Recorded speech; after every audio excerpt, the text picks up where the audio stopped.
નમસ્કાર વિદ્યાર્થી મિત્રો, સ્વાગત છે આપણી યુટ્યુબ ચેનલમાં શ્રી ગણેશ ક્લાસીસમાં। વિદ્યાર્થી મિત્રો, આજે આપણે વાત કરવાના છીએ બીકોમ સેમિસ્ટર 1। જ્યારે લોકોને એક્ઝામ આવે છે ત્યારે આ ટાઈપનું સરદર્દ થવાનું જ હોય છે એટલા માટે।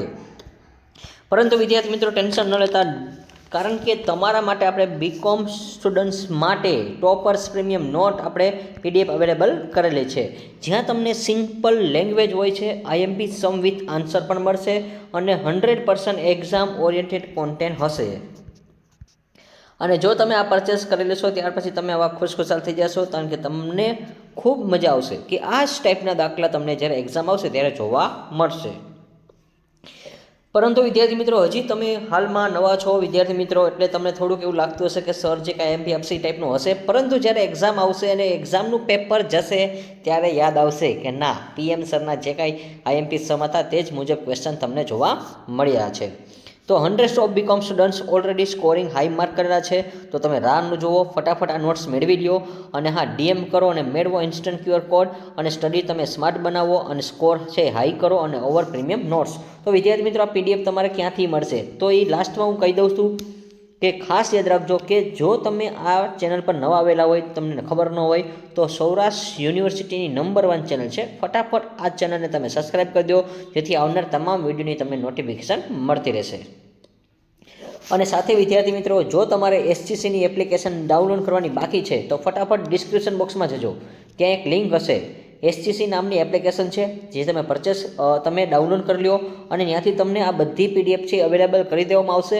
અને માત્ર તમે ઓફર પ્રાઇસ સાંભળશો ને તો તરત જ ખરીદી લેશો, કારણ કે વિચાર કરજો, આ જે ચાર્જ છે, ઘણા લોકોએ એવું લખતા હશે કે સરે બહુ હાઈ પ્રાઇસ રાખી છે। ના વિદ્યાર્થી મિત્રો, એવું કાંઈ છે નહીં। આની જે અકાઉન્ટના જેટલા, એટલે મીન્સ કે આપણે 2 અકાઉન્ટના આપણે વિડીયો છે એ સિરીઝ બનાવશું, તો 2 વિડીયો તમારે મફતમાં 5 યુનિટના તમને વિડીયો છે એ માત્ર ને માત્ર તમને 30 થી 32 રૂપિયામાં મળી જશે। જો એપ્લિકેશનમાં તમે અત્યારે ડાઉનલોડ કરવાની બાકી હોય તો કરી લેજો, જ્યાં આપણે બિઝનેસ અકાઉન્ટિંગ અને સાથે જે તમારું નેક્સ્ટ અકાઉન્ટિંગ છે એ બંને વિડીયો છે એ તમને ફાઇનાન્શિયલ અકાઉન્ટિંગ, આ બંનેના મોસ્ટ ઇમ્પોર્ટન્ટ ટોપિક છે એ તમને એપ્લિકેશનમાં જોવા મળી જશે। અને વિદ્યાર્થી મિત્રો, નવીનથી વાત એ છે કે માત્ર 30 થી 31 રૂપિયામાં તમે હાઈ ક્લાસ અને આરામથી 10 યુનિટ સ્ટડી કરી શકો છો। તો વિચાર કરો, એક યુનિટ તમને માત્ર 3 રૂપિયામાં પડે છે, કાંઈ જાજુ કંઈ કોસ્ટિંગ લાગતું નથી। જ્યારે આપણે દાખલા ગણતા હોય ને ત્યારે આ ટાઈપનું આપણે માર્જિન કરતા હોય છે, એટલા માટે હું તમને કહું છું। અને વિદ્યાર્થી મિત્રો, આટલા તો રૂપિયા આપણે ક્યાંય પણ વેરફરતા હોય છે, પણ સ્ટડી માટે તમારા માટે ઇમ્પોર્ટન્ટ છે, તો રાહ ન જોતો ફટાફટ તમે ડાઉનલોડ કરો, જેથી કરીને તમને કોઈને પ્રશ્ન ન પડે। અને હા, જ્યારે એક્ઝામ આવશે ત્યારે વિદ્યાર્થી મિત્રો તમારા માટે થોડીક પ્રાઇસ છે એ વધી શકે છે, પરંતુ અત્યારે તમારે જો ડાઉનલોડ કરવી તો કરી લેજો, જેથી કરીને ત્યાં તમે આરામથી સિલેબસ એ કન્ટેન્ટ મેળવી શકો છો। તો વિદ્યાર્થી મિત્રો, હવે આપણે લાસ્ટ સિરીઝનો વિડીયો છે, અને હા, આજે આપણો પાર્ટ 6 છે, મોસ્ટ ઇમ્પોર્ટન્ટ। ચલો હવે આપણે શરૂઆત કરીએ, લેટ્સ ગો ટુ સ્ટાર્ટ। તો વિદ્યાર્થી મિત્રો, આજે આપણે પાઠની શરૂઆત કરતા પહેલા પાર્ટ 6, પરંતુ એની પહેલાં આપણે વાત કરી લઈએ, let's join the hand make the society be educated. આવો હાથ સે હાથ મિલાઈએ, સમાજ કો શિક્ષિત બનાવીએ। સૌરાષ્ટ્ર યુનિવર્સિટી છે અને એમકોમ અને બીકોમ સેમિસ્ટર 1 અને બધા વિદ્યાર્થીઓને કામમાં આવે છે, આ એવું પ્લેટફોર્મ છે જ્યાં એમકોમ સુધી આપણે સ્ટડી કરાવીએ છીએ। અને હા, તમારો જે સબ્જેક્ટ છે બિઝનેસ અકાઉન્ટિંગ 1, એના માટે આપણે વાત કરવાની છે યુનિટ 3નો જે લાસ્ટ વિડીયો છે વિદ્યાર્થી મિત્રો। અને જો આ વિડીયો તમારા માટે ખૂબ ઇમ્પોર્ટન્ટ છે, જો તમે મિસ કરી ગયા તો તમને ઘણો બધો લોસ થવાનો છે। જો માની લો કે આજનો દાખલો હું ગણાવું છું અને એ દાખલો તમારે પૂછાઈ જાય તો ઘણી બધી ખલબજી મચી જશે, કારણ કે આજનો દાખલો ખૂબ જ સુપર સ્ટાર જેવો દાખલો છે, ખૂબ જ આરામથી આવડી જાય એવો દાખલો છે, પરંતુ એક કન્ટેન્ટ તમને નહીં આવડતું હોય તો સમમાં ઘણો બધો પ્રોબ્લેમ પડી શકશે। અને હા, હવે આપણે યુનિટ 3 છે, જે તમારું accounting current and average due date, કે બધા લોકોને જલસાથી ભણાવી દીધું છે। કોઈને કાંઈ પ્રશ્ન હોય તો ખાસ હજી કોમેન્ટમાં કહેજો, પરંતુ નહીં જ રહે વિદ્યાર્થી મિત્રો, એ પણ અમે તમને ડેફિનેટલી કહીએ છીએ। તો વિદ્યાર્થી મિત્રો, ચલો આપણે દાખલાની શરૂઆત કરીએ।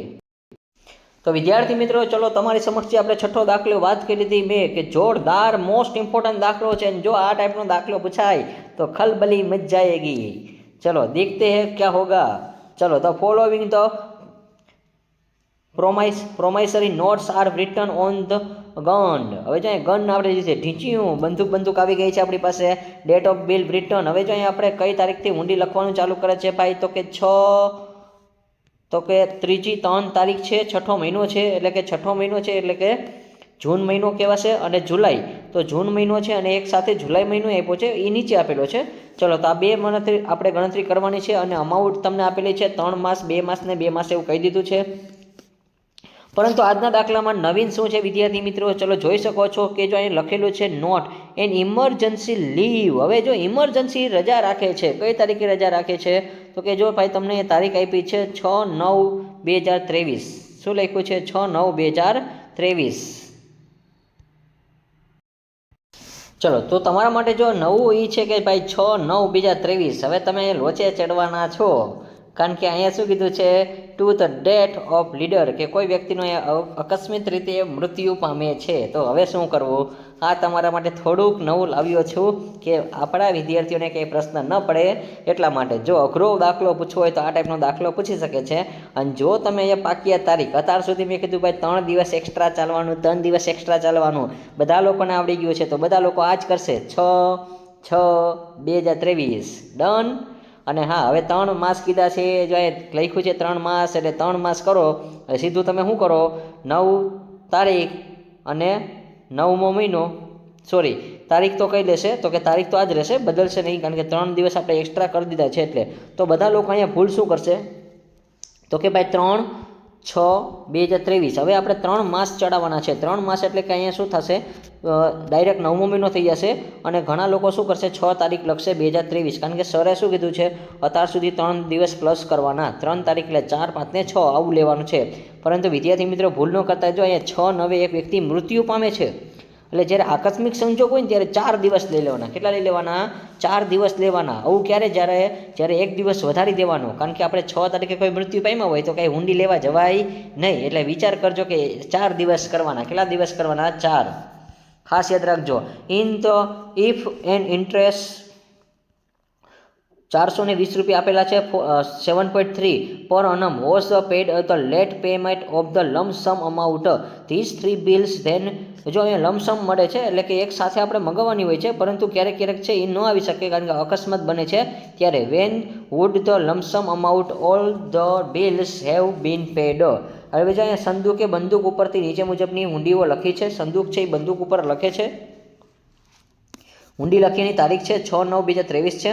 અને હા, 3 માસ સુધીનું છે. તો જો આપણે ગુજરાતી મીડિયમમાં પણ કહી જ દઈએ એકવાર, કે તમને મજા આવી જાય કે ભાઈ અહીંયા તમારે પ્રોબ્લેમ ક્યાં પડશે. તો જો અહીં લખ્યું છે 6/9 આકસ્મિક કારણે રજા રાખે છે, તો રજાના દિવસ હોય ને ત્યારે 4 ગણવાના. જ્યારે રજા હોય ને ત્યારે એ ખબર કેમ પડે?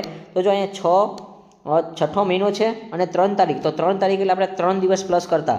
તો આ 3 તારીખ હોય એમાં 3 દિવસ પ્લસ કરો એટલે 4, 5 ને 6, તો આપણે 6 તારીખ લેતા. 6 મહિનો છે, તો 6 મહિનો નહીં લેવાય, કારણ કે અહીંયા 3 માસ ચડાવવાના છે. તો 6 મહિનો હોય તો એમાંય સેમ જ થશે. તો કે ભાઈ 6 મહિનો છે તો 7, 8 ને 9, 9મો મહિનો લેવાશે. અને 2023, તો ખાસ યાદ રાખજો આ દિવસે રજા રાખવાની છે. જો અહીંયા લખ્યું છે 6/9/2023 રજા હોય છે, એટલે આપણે 7 તારીખે જવું પડે. કઈ તારીખે જવું પડે? 7. એટલે એક દિવસ ક્યારે ચડાવવાનો? જ્યારે આકસ્મિક હોય છે ત્યારે. એવું ખાસ યાદ રાખજો, એક દિવસ પ્લસ કરી દેવાનો છે. અને આ ત્રણેય હુંડીઓની એક સામટી રકમ છે એ ચૂકવવાના બદલે જો 7.5% લેખે 420, જો અહીંયા વ્યાજ આપી દીધું. અત્યાર સુધી આપણે વ્યાજ છે એ શોધી લેતા, પરંતુ એ વ્યાજ આપી દીધું છે અને બધી ઊંડીઓ એક સામથી ચૂકવાઈ જશે એવું કીધું છે. તો ચલો દાખલાની શરૂઆત કરી. અને જો એક આ નોંધ લખી છે, તમે આ PDF પરચેસ કરો તો બધી નોંધ ત્યાં લખેલી જ હોય છે કે જ્યારે આકસ્મિક રજા હોય છે ત્યારે એક સમયગાળો છે એ વધારી દેવાનો છે. એટલે એક દિવસ છે આગળનો દિવસ લેવાનો. આગળનો દિવસ એટલે શું? કે 3 દિવસ હોય તો વત્તા 1 કરો ને ટોટલ 4 દિવસ થશે. ચલો, તો હવે તમે જોઈ શકો છો, એક ટેબલ જોઈ શકો છો, નંબર 1, નંબર 2, નંબર 3 ને નંબર 4 તમે જોઈ શકો છો વિદ્યાર્થી મિત્રો. 1, 2 અને 3 ને 4. હવે વિદ્યાર્થી મિત્રો અહીંયા ક્યાંય મગજ ન થલાવવાનો, બસ આપણે આ જે કોષ્ટક છે એ પહેલાં લખી નાખી સેમ ટુ સેમ 6. તો જો વિદ્યાર્થી મિત્રો મેં 2 ટેબલ કાઢી નાખ્યા છે, કારણ કે શું કામ? કારણ કે ઓલરેડી આપણને બનાવીને આપ્યા છે એટલે. નકર હું દરેક દાખલામાં જો આ ટેબલ છે હું બેઠું પહેલાં લેતો. કયું? તો કે આ ટેબલે હું બનાવતો અને આ ટેબલે આપણે બનાવતા. તો આ 2 ટેબલ છે એ મેં નથી લખ્યા, કારણ કે મેં એટલા માટે નથી લખ્યા કારણ કે ઓલરેડી હવે આપણને એટલું આવડી જાય છે, એટલા માટે કોઈ લખવાની જરૂર છે નહીં. તો મેં એ જો ડાયરેક્ટ તમારે તારીખ જોઈ લેવાની છે વિદ્યાર્થી મિત્રો. તો તારીખ કઈ છે એ તમે ખાસ જોઈ લો. 3/6 લખ્યું છે, તો 3/6 છે તો ડાયરેક્ટ મેં એ ટેબલ નથી બનાવ્યું, તો ડાયરેક્ટલી મેં તારીખ જ લઈ લીધી છે. તો જો અહીં સમજાવી દઉં છું કે એક દિવસ વધારાનો લેવાનો, તો કે 3 તારીખ અને છઠ્ઠો મહિનો છે તો આપણે 3 તારીખમાં 3 દિવસ પ્લસ કરી નાખીએ. 3 દિવસ પ્લસ કરો વિદ્યાર્થી મિત્રો, 4, 5 ને 6, પરંતુ 6 તારીખે તો રજા છે એટલે આપણે એક દિવસ વધારે લેવાનો એટલે 7 થશે. તો કે 7 અને મહિનો, તો મહિનો કયો છે તો કે છઠ્ઠો એટલે 3 મહિના લેવાના છે. તો છઠ્ઠા મહિનામાં 3 પ્લસ કરી નાખો તો કે ડાયરેક્ટ 6 ને 3 9 થઈ જશે. આ આપણો આવી ગયું. અને 2023 તો 7/9/2023 આવશે. શું આવશે? 7/9/2023. ચલો ડન. ચલો અહીંયા તમે જોવા મળે છે 7/9/2023 મળી જાય છે વિદ્યાર્થી મિત્રો, જોઈ શકો છો અહીંયા. અને સેમ એવી રીતે હવે આપણે આગળ વાત કરીએ વિદ્યાર્થી મિત્રો. તો આ બધું જો તમને સિમ્પલ લેંગ્વેજમાં આવે છે અને એ બધું હું શીખડાવીશ કઈ રીતે આવશે. ચલો નેક્સ્ટ એના પછી શું કીધું છે તો કે 10 તારીખ કીધી છે અને એમાં છઠ્ઠો મહિનો કીધો છે, પરંતુ એમાં 2 જ માસ કીધા છે. જો કેટલા માસ કીધા છે? 2 માસ. તો હવે અહીંયા આપણે ગણી તો કે અહીંયા જો આપણે પહેલાં તો 3 દિવસ પ્લસ કરવાના. તો કે 10 તારીખ છે, 10માં તમે 3 પ્લસ કરો તો 10માં તમે 3 પ્લસ કરો તો કેટલા થઈ જશે? 13. અને છઠ્ઠો મહિનો છે તો આપણે 9મો મહિનો લઈ લેવાનો છે. તો અહીંયા કે રજાનો દિવસ આવતો નથી, કારણ કે જો રજાનો દિવસ તો કે છે 6, 9 હોય ને તો રજા આવશે, બાકી રજા આવશે નહીં. પરંતુ આ તો દિવસ વધી જાય છે એટલે એક્સ્ટ્રા દિવસ છે તો આ વધારાના 7 દિવસ આવે. કેટલા દિવસ આવે? 7. ચલો 13, 9 તમે જોઈ શકો છો. સોરી, આપણે 2 માસ લેવાના છે, મેં 3 માસ ગણ્યા હતા કારણ કે અહીંયા 2 માસની મુદત કીધી છે એટલા માટે. જો અહીંયા જોઈ શકો છો અહીંયા 2 માસ છે. તો હવે 2 માસ કીધા છે તો વળી પાછું આપણે જો 13 તારીખ લઈ લઈ, 6માં 2 ઉમેરી દઈએ તો 8 થઈ જશે. એટલે આપણે 13 થઈ જશે. 13/8/2023 લેવાનું છે. તો અહીંયા આપણે કે રજાનો દિવસ આવતો નથી અને આ આપણો ઓછો સમયગાળો છે એટલે એમાં આપણે 0 ધાર લેવાનો. જેમાં ઓછો સમયગાળો હોય ને એમાં 0 ધાર લેવાનો. અહીંયા કોઈ પાક્યા તારીખ આવશે નહીં. તો જો અહીંયા મેં 0 થઈ રહ્યો છે, અહીંયા પાક્યા તારીખ આવતી જ નથી એટલા માટે. ચલો તો અહીંયા પહેલી વાર આવું બન્યું છે કે પાક્યા તારીખ છે એ વચ્ચે આવી છે, બાકી અત્યાર સુધી આપણે શરૂઆતમાં આવતી હતી. ચલો તો હવે અહીંયા તમે જોઈ શકો છો તો કે જો અહીંયા 7મો મહિનો છે. તો હવે જો 7મો મહિનો છે ને તો આપણે ડાયરેક્ટ 9મો મહિનો લઈ લઈએ. શું કામ? કારણ કે 2 માસ પ્લસ કરવાના છે અને 3 તારીખ છે તો 3માં તમારે 3 ઉમેરો તો કેટલા થશે? 6. તો 6 ન આવ્યું તો જો રજાનો દિવસ છે. શું છે? રજા. તો રજા હોય ત્યારે આપણે ધ્યાનમાં લેવાય નહીં એટલે આપણે એક દિવસ વધારે ઠેકાશું એટલે 7 થઈ જશે. તારીખ 7 થઈ જશે, 9મો મહિનો રહેશે. ચલો ડન. ચલો આ ટેબલ તમને સમજાઈ ગયું હશે. અત્યાર સુધી જો આ ટેબલને છે ને હું 3 નંબર આપતો હતો, પરંતુ આજે મેં 1 નંબર આપી દીધો છે. શું કામ 1 દીધું છે? કારણ કે ઓલા 2 ટેબલ છે આપણી પાસે બનાવેલા જ હોય છે એટલે ન બનાવો તો ચાલે. હવે તમને આવડી ગયું હોય છે એટલા માટે. અને હા વિદ્યાર્થી મિત્રો, હવે અહીંયા જો 18+7 છે એ કઈ રીતમાં આવ્યા છે એ હું તમને સમજાવી દઉં છું. તો કે તમારે છે ને એ 8મા મહિનાથી ધ્યાનમાં લેવાનું છે, કારણ કે આ મહિનો ઓછો છે એટલે આ 0 છે. તો આના બેઝ ઉપર તમારે ગણશે. તો ઓગસ્ટમાં કુલ કેટલા દિવસ હોય વિદ્યાર્થી મિત્રો? ચલો કોમેન્ટમાં કહી દો અથવા ફટાફટ તમે જોઈ શકો છો ઓગસ્ટમાં કુલ દિવસ કેટલા હોય. ચલો ફટાફટ કહેજો વિદ્યાર્થી મિત્રો. ઓગસ્ટમાં મહિનામાં 31 દિવસ હોય. 31માંથી વીતેલા દિવસ કેટલા છે? 13. ચલો બાદબાકી કરી નાખજો વિદ્યાર્થી મિત્રો. ચલો ફટાફટ બાદબાકી કરો વિદ્યાર્થી મિત્રો. ચલો કેટલા આવશે? 18. ડન. ચલો 18 આવી ગયું છે. ચલો ખબર પડી ગઈ ને બધા લોકોને 18 કેમ આવ્યા છે એ? ચલો આઈ હોપ કે આ બધાને ખબર પડી ગઈ હશે. અને હવે એક્સ્ટ્રા જે 7 દિવસ છે એ કયા? તો જો ભાઈ 7 દિવસ છે ને, આ તો જે આપણે ઓગસ્ટની વાત કરી હતી, આ જે મહિનો હતો ને કયો હતો? ઓગસ્ટ મહિનાની વાત કરી હતી. અને હવે આપણે 9મા મહિનાને, તો 9મા મહિનામાં જો 7 દિવસ વધારાના છે તો એ 7 પ્લસ કરી નાખો. 18માં 7 પ્લસ કરો. ચલો 18માં 7 પ્લસ કરો એટલે કેટલા થઈ જશે? 25. તો જો આ રોમન નંબર 1 અહીંયા આની ગણતરી બેયની સેમ જ તારીખ છે. જુઓ અહીંયા 7/9 છે, અહીંયા 7/9 છે એટલે બેયમાં 25 દિવસ જ આપણે ધ્યાનમાં લેવાના છે આના બેઝ ઉપર. આ જે 13/8 આપ્યું છે ને એ, તો 8મા મહિનામાં કુલ દિવસ કેટલા હોય? 31. 31માંથી તમે 13 બાદ કરો એટલે ખાસ યાદ રાખજો. ચલો 31માંથી 13 બાદ કરી નાખજો એટલે કેટલા મળશે? 18. અને વધારાના દિવસ કેટલા છે? તો કે 9મા મહિનામાં 7 દિવસ એક્સ્ટ્રા છે તો 18માં તમે 7 પ્લસ કરો. ચલો 18માં તમે 7 પ્લસ કરો એટલે કેટલા આવશે? 25. ચલો 25 બેયમાં સેમ જ છે એટલે મળી જશે બસ. જો અહીંયા, અને હા તમને ન સમજે તો ટેન્શન ન લેતા, આની ગણતરી અહીંયા બતાવેલી છે. જો તમે જોઈ શકો છો, જો અહીં લખ્યું છે ઓગસ્ટ અને સપ્ટેમ્બર. ઓગસ્ટમાં કુલ કેટલા દિવસ હોય? 31. 31માંથી વીતેલા દિવસ કેટલા છે? 13. એટલે 31માંથી 13 બાદ કરો તો 18 વધે અને અહીંયા તો ડાયરેક્ટ 7 દિવસ છે જ એટલે આ બેનો સરવાળો કરો 25 આવી જશે. ચલો આપણે બધું કન્ટેન્ટથી જ સમજાવશું, કોઈ સ્ટુડન્ટને પ્રોબ્લેમ નહીં પડે. અને જો અહીંયા બંનેમાં તારીખ સરખી છે એટલે આપણે ક્યાંય એક જ ગણતરી કરશું 25.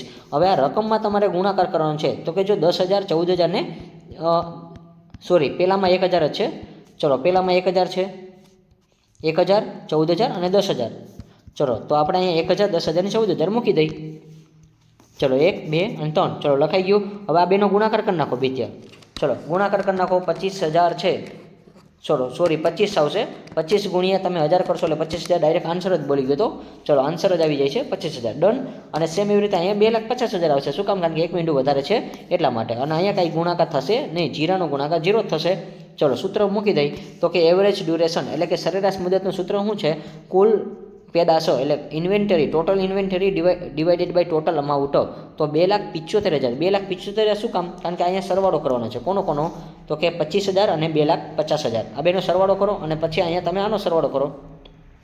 ચલો તો 2,75,000 અને ભાગ્યા 25,000 કરશો એટલે ટોટલ પૂરેપૂરા દિવસ જ મળી જશે લગભગ. તો વિદ્યાર્થી મિત્રો ક્યાંય બાકી નહીં રહે, એટલે કે તમારે ડાયરેક્ટ 11 દિવસ મળી જશે. હવે આપણે નેક્સ્ટ શું છે? એવરેજ ડ્યુ ડેટ એટલે કે 0 તારીખથી આપણે સૂત્ર છે. 0 તારીખ કોઈ નહીં લેવાનું છે. તો 0 તારીખ ક્યાં છે? કે જો અહીંયા આપણે છે એ પાકિયા તારીખ આવી જાય છે. પાકિયા તારીખ કઈ છે? જે ઓછી હોય ને એ. તો 8મો મહિનો છે ને ઓછો છે, શરૂઆતનો છે. એટલે શરૂઆતમાં હંમેશા 0 હોય ને, ત્યારે હંમેશા શરૂઆતનો મહિનો હોય ને એટલે વિદ્યાર્થી મિત્રો 0 જ આવે. ચલો ડન. હવે આપણે આગળ વાત કરીએ વિદ્યાર્થી મિત્રો તો કે ભાઈ આપણે કેટલા દિવસ? તો કે એવરેજ ટાઈમ છે ને આપણે 11 દિવસ કરવાના છે. સિમ્પલ છે, તારીખ તો આપણે શોધાઈ જશે, પરંતુ એક સ્ટેપ આપણે વધારાનું કરવાનું છે. ચલો તો હવે આ તો મેં કીધું ભાઈ 13 તારીખ છે, મહિનો 8મો છે, તો ભાઈ 11 દિવસ ઉમેરી દેવાનો નાખો. તો કે 13માં તમે 11 પ્લસ કરો. ચલો 3 ને કેટલા થઈ જશે? 4 થઈ જશે. અને અહીંયા કેટલા થઈ જશે? 24. તો 24 અને 8મો મહિનો એ કાંઈ બદલશે નહીં. તો આ આપણે તારીખ આવી ગઈ છે, પાકિયા તારીખ, ડ્યુ ડેટ મળી ગઈ છે, એવરેજ ડ્યુ ડેટ. પરંતુ વિદ્યાર્થી મિત્રો હવે અહીંયા આપણે એક વસ્તુ એડિશનલ કરવાની છે કે ભાઈ એમાં 7.3% વ્યાજ કીધું છે. 7.3. ચલો આ પેન્સિલથી આપણે લઈ. ચલો ડન. 7.3 કીધું છે. તો વિદ્યાર્થી મિત્રો તમે જોઈ શકો છો અંગ્રેજીમાં પણ સેમ જ કીધું છે કે 7.3420 રૂપીસ છે એ આપણું ઇન્ટરેસ્ટ છે. ચલો તો ઇન્ટરેસ્ટ આપણને આપેલું છે. તો ઇન્ટરેસ્ટનું ફોર્મ્યુલા શું છે વિદ્યાર્થી મિત્રો? તમે જોઈ શકો છો આ આપણું એનું ફોર્મ્યુલા છે કે interest is equal to total amount. તો ટોટલ અમાઉન્ટ જે છે એ 25,000 રૂપીસ. અને એના ઉપર આપણે ગણતરી કરવાની છે. અને ખાસ યાદ રાખજો અમાઉન્ટ, તો જો અહીંયા અમાઉન્ટ લેવાની છે, અમાઉન્ટ. અને આ જે અમાઉન્ટ છે એ ક્યાંથી મળી છે બતાવી દઉં સ્ટુડન્ટ્સ. નકો ઘણા લોકોને ક્વેશ્ચન થશે કે સરે 25,000 ક્યાંથી લીધા છે? જો અહીંયા અમાઉન્ટ છે, આ ત્રણેયનો સરવાળો કર્યો છે એટલે 25,000 મળી જાય છે. ચલો ડન. આપણે પૂરેપૂરું કન્ટેન્ટથી જ સમજાવવું છે વિદ્યાર્થી મિત્રો. વાર ભલે લાગે પણ લાગશે વાર, આવશે મજા. ખાસ યાદ રાખજો, લાગશે વાર, આવશે મજા. કોમેન્ટમાં પણ લખતા જજો, જોરદાર કોમેન્ટ કરી નાખજો વિદ્યાર્થી મિત્રો. ચલો હવે આને 25,000ના 7.3% કરવાના છે. ચલો ફટાફટ કરજો. ચલો 25,000 છે એના 7.3% કરવાના છે. ચલો 18/25 મળી જશે. અને હા હવે અહીંયા આપણે એક્સના છેદમાં શું કરીએ છીએ? 365 આપણે ધારવાના છે. કારણ કે આપણે કેટલા દિવસનું વ્યાજ ચૂકવ્યું આપણને ખબર નથી, આપણે દિવસ શોધવાના છે. કારણ કે વ્યાજ તો આપણે ચૂકવી લીધું છે, પણ કેટલા દિવસનું વ્યાજ ચૂકવ્યું નહીં આપણે શોધવાના છે. તો દિવસની ગણતરી કરવાની છે, બીજું કાંઈ છે નહીં. હવે અહીં જો 420 છે, તો હવે અહીં ગણતરીમાં કાંઈ નહીં, તમે ખાલી ધ્યાન આપજો એટલે આવડી જશે. તો આ જે 420 છે આપણે લખી નાખી 420. હવે આ જે ગુણાકારમાં આવી જશે 365 શું થઈ જશે? ગુણાકારમાં. કોના ગુણાકારમાં? આના. ચલો અહીંયા 365 આવી ગયા. અને આ જે છે રકમ છે એ છેદમાં આવી જશે. એટલે પૂરેપૂરું કહી દઉં છું, 420 ગુણ્યા 365 અને ભાગ્યા શું થઈ જશે? 18/25. અને બરાબરમાં આપણે કોણ વધ્યું? તો કે બરાબરમાં x વત્તા 365 આ રીતે વધશે. ચલો ભાગાકાર કરી નાખજો. બધા લોકોને ભાગાકાર તો આવડતો જ હોય છે, તમારે કંઈ કરવાની જરૂર નથી. એટલે 84 દિવસ મળી જશે. એટલે x આપણને મળી ગયા. શું મળી ગયા? 84 દિવસ. તો આપણે કેટલા દિવસનું વ્યાજ ચૂકવ્યું છે? તો કે 84 દિવસ પાસ્ટ ડ્યુ ઓફનું ચૂકવવાનું થશે. અને હા હવે એના ઉપર આપણે તારીખમાં જવાનું થાય. તો કે ભાઈ 24/8. તો 24/8/2023. તો તમે જોઈ શકો છો વિદ્યાર્થી મિત્રો 24/8 શું કામ આવી છે એ. ચલો અને હા હવે એમાં તમારે શું કરવાનું છે? પ્લસ કરવાનું છે. તો કે કયા પ્લસ કરવાના છે? તો વિદ્યાર્થી મિત્રો 24/8 છે. હવે ઘણા લોકોને એ ક્વેશ્ચન હશે કે ભાઈ ક્યાંથી મળ્યા? તો બતાવી દઉં છું. એ આપણી જે સરેરાશ પાકિયા તારીખ છે એ, એટલે કે એવરેજ ડ્યુ ડેટ જે નંબર 2માં આપણે જે શોધ્યું હતું ને એ આજે 24/8 છે, એ ત્યાંથી આવ્યા છે. નકર વડા લોકોને કયા બિચારા આમાં જોશે, ઘણા લોકોને એવું થશે પહેલી વાર દાખલો ભણતા હોય તો વળી આમાં ગોતશે કે અહીંયા તો ક્યાંય આપ્યું નથી. ચલો એ આપણે જે આપણે શોધ્યું છે એ છે એવરેજ ડ્યુ ડેટ. આપણે 11 દિવસ પ્લસ કર્યા ને એ છે 13/8માંથી આપણે 11 દિવસ પ્લસ કર્યા છે. ચલો હવે 24/8/2023 મળી જાય છે. એટલે એમાં એક્સ છે એ આપણે હવે વધારાના દિવસમાં કે ચૂકવણી કરવાની તારીખ કઈ હોય? તો આપણે ચૂકવણી કરવાની તારીખ તો 84 દિવસ પ્લસ કરવાના છે. તો મેં કીધું હતું એમ કે ભાઈ 8મો મહિનો છે ને, હવે એમાં તો 8મા મહિનામાં કુલ દિવસ કેટલા હોય? તો કે ભાઈ વીતેલા દિવસ બાદ કરવા પડે. તો 8મા મહિનામાં કુલ કેટલા દિવસ હોય? 31. 31માંથી તમે 24 બાદ કરો. ચલો ફટાફટ બાદ બાકી કરજો. અને એની ગણતરી બતાવી જ છે વિદ્યાર્થી મિત્રો. 31 માઇનસ તમે 24 કરશો એટલે કેટલા આવશે? 7 દિવસ. ચલો 7 દિવસ આવ્યા. 9મા મહિનામાં તો કુલ 30 દિવસ જ હોય છે અને અહીંયા 10મા મહિનામાં આપણે કેટલા દિવસ હોય છે? 31 દિવસ હોય છે. તો વિદ્યાર્થી મિત્રો 31 દિવસ એ છે. અને હવે આપણે નેક્સ્ટ તો જો અહીંયા મેં સરવાળો કર્યો છે 31 + 31 પછી 30 અને 7 આનો સરવાળો કરો. ચલો આનો સરવાળો કરી નાખજો વિદ્યાર્થી મિત્રો. તો સિમ્પલ છે ભાઈ, 31 છે, 30 છે અને 7 છે, એનો સરવાળો કેટલો આવશે? 68 આવશે. અને એમાંથી તમારે કાંઈ નહીં, જે કુલ રકમ છે ને એ બાદ કરે તો કુલ દિવસ કેટલા છે? 84. એ તો આપણને શરૂઆતમાં જ મળી જાય છે. ચલો 84 છે ને એ બાદ બાકી કરજો એટલે વધારાના આપણે 16 દિવસ લેવાના. એટલે સપ્ટેમ્બર મહિનો છે એમાં આપણે 16 દિવસ જ લેવાના છે. કેટલા લેવાના છે? 16 દિવસ. શું કામ 16 દિવસ લેવાના છે? કારણ કે આપણે જે 84 દિવસ છે એ ધ્યાનમાં લેવાના નથી. આ જે 84 દિવસ આપણે શોધવાના છે એટલા માટે. ચલો તો અહીંયા તમને ખાલી દિવસની ગણતરી ખબર પડી જાય એટલે ચાલશે, બાકી કંઈ આમાં કંઈ ગોતવાનું છે નહીં. તો આપણે જો અહીં લખ્યું છે 16/11/2023 રોજ ચૂકવણી કરવામાં આવી હતી. એટલે ખરેખર પેમેન્ટ છે આપણે 16/11 કરવાનું છે. બસ આ ટાઈપનો એક દાખલો હતો જે ખૂબ જ સરળ દાખલો હતો. ચલો આરામથી તમને આ દાખલો સમજાઈ ગયો હશે ને કેવો લાગ્યો છે ખાસ કહેજો. અને પહેલી વાર આ ટાઈપનો દાખલો છે તો આ દાખલાને 2 થી 3 વાર ગણશો તો તમને આરામથી આવડી જશે. તો આ ટાઈપના વિડીયો જોવા માટે વિદ્યાર્થી મિત્રો આ ચેનલમાં તમે સબસ્ક્રાઇબ કરી નાખજો જેથી કરીને આવનાર તમામ વિડીયોની નોટિફિકેશન તમને મળતી રહેશે. Like this video, share this video, follow with SCC. Thank you for watching this video. Tata, bye bye, આવજો.